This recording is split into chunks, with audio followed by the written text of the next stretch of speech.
McIntyre, followed by Senator Gold. Mr. Dickey. Some provinces have announced their intention to further restrict the number of plants or even prohibit cultivation. I have two short questions for you. First, do you anticipate such a prohibition will be challenged by the courts?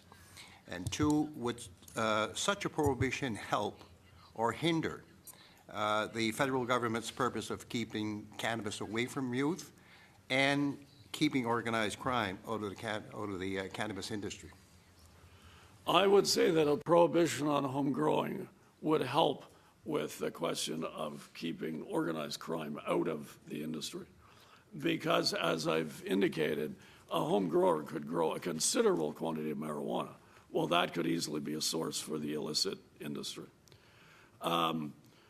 The question of keeping marijuana, cannabis away from youth, again, not having it grown in people's homes would help with that, because then it will not be down the hall, it will not be upstairs.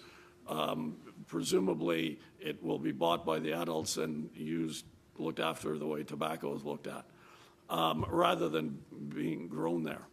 And again, I apologize, but the first question was? Will this matter be challenged by the courts? Oh, yes. I would say that I mean, I'm a lawyer and I've studied constitutional law, but I'm not, a great expert on constitutional law.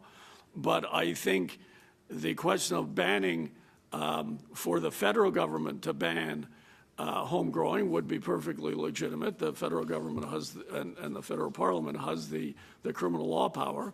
And indeed, the regulations, regulatory offenses created all the time around such things as health and so on and so forth. So clearly, Parliament can ban home growing. I think it's also open to Parliament to leave it up to the provinces. I mean, we would rather it not be left up to the provinces. We would rather it be a Canada-wide thing, which would then be clear for everyone. But I think, I mean, my personal view is that if Parliament allows the provinces the room, then they could exercise it.